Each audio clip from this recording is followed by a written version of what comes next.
ओला gate लेखा सुविधा board के लिए ये क्या मायने रखता है? आइए बोर्ड के सदस्य दृश्य से अकाउंट सुविधाओं पर नजर डालें। जब एक बोर्ड के सदस्य के रूप में लॉगिन किया जाता है तो आपको 3 कार्ड दिखाई देंगे जो बोर्ड के सदस्य के लिए ओला गेट लेखा सुविधाओं को कवर करते हैं। पहला एक सोसाइटी लेजर, दूसरा बिल्स एंड इनवॉइसेस और तीसरा सेटलमेंट्स। सोसाइटी लेजर के साथ शुरू करते हैं। सोसाइटी लेजर स्क्रीन पर जाने के लिए इस पर क्लिक करें। स्क्रीन के शीर्ष पर आप अपने सोसाइटी खाता बही का विवरण देखेंगे, जिससे आपको अपने सोसाइटी खाते की वर्तमान स्थिति पता चल जाएगी। यदि आपको आपकी बैलेंस राशि लाल या ऋणात्मक में दिखाई देती है, तो इसका मतलब है कि बिलों के मुकाबले अधिक भुगतान किए गए हैं, जैसे कि उपयोगिता बिल, विक्रेता चालान आदि भुगतान किए गए हैं। जबकि अगर बैलेंस राशि ग्रीन में है, तो इसका मतलब है कि सोसाइटी को अधिक भुगतान प्राप्त हुआ है, जो सोसाइटी निवासी से प्राप्त हुआ मेंटेनेंस और फीस शुल्क होगा। नीचे आपको रिपोर्ट पेमेंट नामक एक बटन दिखाई देगा। यहां से आप क्रेडिट और डेबिट लेन देन दोनों की रिपोर्ट कर सकते हैं। क्रेडिट ट्रांजैक्शन मूल रूप से सोसाइटी के कुछ निवासियों जैसे बुजुर्ग निवासियों के लिए भुगतान प्राप्तियों की रिपोर्टिंग करने के लिए है। इसके लिए ट्रांजैक्शन प्रकार के रूप में इनफ्लो क्रेडिट का चयन करें, रिसीव्ड फ्रॉम के रूप में प्रॉपर्टी का चयन करें, फिर सोसाइटी लेआउट के तहत प्रॉपर्टी का चयन करें, फिर रिपोर्ट की जाने वाली राशि दर्ज करें। उसके बाद ट्रांजैक्शन तिथि चुनें, जो कि आपकी चेक की तिथि या कैश रिसीट की तिथि होनी चाहिए। अंततः पेमेंट की जानकारी टाइप कर दें। सुनिश्चित करें कि आपके द्वारा टाइप की गई जानकारी बोर्ड मेंबर्स को ट्रांजैक्शन मंजूर करने और चेक करने में मददगार हो। लेन देन को सही ढंग से पहचानने के लिए और बोर्ड के सदस्यों से मंजूरी प्राप्त करने में मदद करने के लिए भुगतान प्रमाण की एक तस्वीर अपलोड करने की सलाह दी जाती है। संतुलित सोसाइटी लेजर को पूरी तरह से रिकॉर्ड किए जाने के लिए क्रेडिट और डेबिट दोनों की दर्जिया आवश्यकता होती है। ओला गेट बोर्ड के सदस्यों या संपत्ति प्रबंधकों को सभी भुगतानों पर नजर रखने में मदद करता है। ओला गेट पर सभी भुगतानों को रिकॉर्ड करके बोर्ड किसी भी समय अपने सोसाइटी खाता की यथास्थिति प्राप्त कर सकते हैं। ये लेन देन को लिखित और व्यवस्थित रखने में भी मदद करता है, जो कि किसी भी ऑडिट प्रक्रिया को करने में सहायता करेगा। भुगतान को रिकॉर्ड करने के लिए क्रेडिट इनफ्लो ट्रांजैक्शन के समान प्रक्रिया का पालन करें, जिसे हमने अभी सीखा था, पर इस बार ट्रांजैक्शन टाइप में आउटफ्लो डेबिट का चयन करें। ड्रॉप डाउन से उपयुक्त एक्सपेंस कैटेगरी चुनें। यदि भुगतान किसी भी कैटेगरी में नहीं आता है तो अदर चुनें। फिर भुगतान की गई राशि, भुगतान मोड और लेनदेन की तारीख दर्ज करें। पेमेंट से संबंधित जो भी जानकारी मौजूद हो, उस जानकारी को लिखना न भूलें। विशेष रूप से जब आप अन्य के रूप में एक श्रेणी का चयन करते हैं, विक्रेता से प्राप्त हुई बिल या चालान कॉपी अपलोड करना न भूलें। इसके साथ साथ वेरिफिकेशन और ऑडिट को ध्यान में रखते हुए पेमेंट प्रूफ भी अपलोड करें। ये सब जानकारी दर्ज करने के बाद सबमिट पेमेंट पे क्लिक करें। सुरक्षा कारणों को ध्यान में रखते हुए सुपर यूजर के अलावा एक ही व्यक्ति पेमेंट रिपोर्ट और अप्रूव दोनों चीजें नहीं कर सकता, तो रिपोर्ट किया हुआ ट्रांजैक्शन किसी ऊपरी भूमिका वाले बोर्ड मेंबर के द्वारा अप्रूव किया जा सकता है।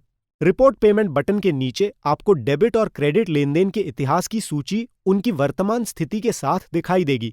यहां डेबिट ट्रांजैक्शन का अर्थ है कि सोसाइटी कोषाध्यक्ष या संपत्ति प्रबंधक या किसी भी बोर्ड सदस्य द्वारा किसी विक्रेता, कर्मचारी, उपयोगिता सेवा प्रदाताओं आदि को किए गए बिल या चालान भुगतान। जबकि क्रेडिट लेनदेन का मतलब है कि बोर्ड के सदस्य या ओला गेट प्रणाली द्वारा भेजे गए बिल, जैसे मासिक रखरखाव भुगतान, किसी भी सुविधा या सुविधाओं के उपयोग शुल्क, सामान्य संग्रह शुल्क, दान आदि पर किया गया भुगतान।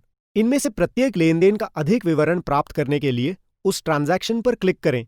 इस स्क्रीन से आपको उस ट्रांजैक्शन के बारे में पूरी जानकारी मिल जाएगी, जैसे बिल या भुगतान की तारीख, भुगतान मोड, व्यक्ति का नाम जिसने बिल पोस्ट किया है और उस ट्रांजैक्शन से संबंधित सारी जानकारी मिल जाएगी। ट्रांजैक्शन डिटेल स्क्रीन पर आपको बिल का लिंक भी मिल जाएगा। बिल कॉपी प्राप्त करने के लिए उस पर क्लिक करें। यदि बिल का पूरी तरह से भुगतान किया गया है तो आपको भुगतान प्राप्तियों के साथ इनवॉइस मिलेगा। यदि बिल को आंशिक रूप से कई भुगतानों द्वारा भुगतान किया गया है तो आपको राशि, तिथि, भुगतान मोड और भुगतानकर्ता नाम के साथ एक से अधिक भुगतान प्राप्तियां दिखाई देंगी। इनवॉइस के प्रिंट करने योग्य वर्जन को डाउनलोड करने के लिए स्क्रीन के ऊपरी दाएं कोने से डाउनलोड इनवॉइस पर क्लिक करें। अब बिल्स एंड इनवॉइस मेन्यू पर नजर डालते हैं। यहां आप एक साथ बनाए गए सारे बिल्स और उन पर सोसाइटी के निवासियों के लिए भेजे गए सारे इनवॉइसेस देख पाएंगे। आप मंथ चेंज करके 1 साल पूर्व तक के बिल्स देख सकते हैं। यहाँ आप हमेशा बिल्स और इनवॉइस के 2 अलग व्यू देख पाएंगे। बिलों पर क्लिक करने पर आप बिल की पूरी जानकारी प्राप्त कर सकते हैं। ये उसी तरह की प्रतिलिपि होगी जैसा कि उस बिलिंग चक्र के दौरान निवासियों को भेजा गया था। इसी तरह आप भुगतान प्राप्तियों के साथ इनवॉइस का पूरा विवरण प्राप्त करने के लिए किसी भी इनवॉइस पर क्लिक कर सकते हैं। इनवॉइस के प्रिंट करने योग्य वर्जन को डाउनलोड करने के लिए स्क्रीन के ऊपरी दाएं कोने से डाउनलोड इनवॉइस पर क्लिक करें। ओलागेट सिस्टम एसएमएस पर और ईमेल पर प्रिंट करने योग्य पीडीएफ इनवॉइस निवासियों को भेजती है। लेकिन अगर किसी को इनवॉइस नहीं मिल रहा है और पुराने इनवॉइस की जरूरत है तो आप उनके लिए यहां से इनवॉइस प्राप्त कर सकते हैं। अब सेटलमेंट्स फीचर के बारे में बात करते हैं।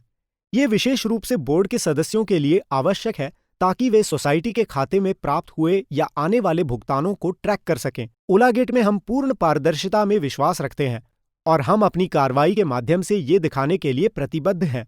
सेटलमेंट्स की सुविधा से हम आपको ऑनलाइन प्राप्त हुए हर एक रुपए की जानकारी पूरी पारदर्शिता के साथ रियल टाइम में दिखाते हैं। इसलिए आप एक बोर्ड के सदस्य के रूप में किसी भी समय आपके सोसाइटी खाते में ओलागेट से प्राप्त हुई राशि तथा आगे प्राप्त होने वाली राशि की जानकारी देख सकते हैं। सेटलमेंट स्क्रीन पर जाने के लिए सेटलमेंट्स पर क्लिक करें।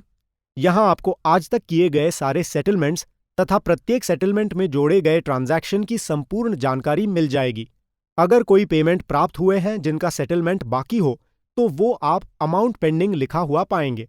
व्यू डिटेल्स पर क्लिक करके आप सेटलमेंट क्यू स्क्रीन पर जा सकते हैं जहां आपको और अधिक जानकारी प्राप्त होगी, जैसी कि कुल कितना अमाउंट सेटलमेंट के लिए पेंडिंग है तथा उस अकाउंट का डिटेल्स जहां पेंडिंग अमाउंट भेजा जाएगा तथा सेटलमेंट के लिए बचे हुए सारे ट्रांजैक्शन की सूची भी देख पाएंगे।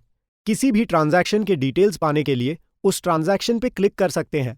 उसी तरह आप पिछली स्क्रीन पर किसी भी पोस्टेड या क्लियर्ड सेटलमेंट पे क्लिक करके उस सेटलमेंट में भेजे गए सारे ट्रांजैक्शन तथा उन ट्रांजैक्शन पे क्लिक करके उनसे जुड़े सारे डिटेल्स प्राप्त कर सकते हैं। हमने सभी विवरण की जानकारी आपको देना सुनिश्चित किया ताकि आप अपने आप से डेटा को मान्य और टैली कर सकें और आपके मन में कोई संदेह न हो।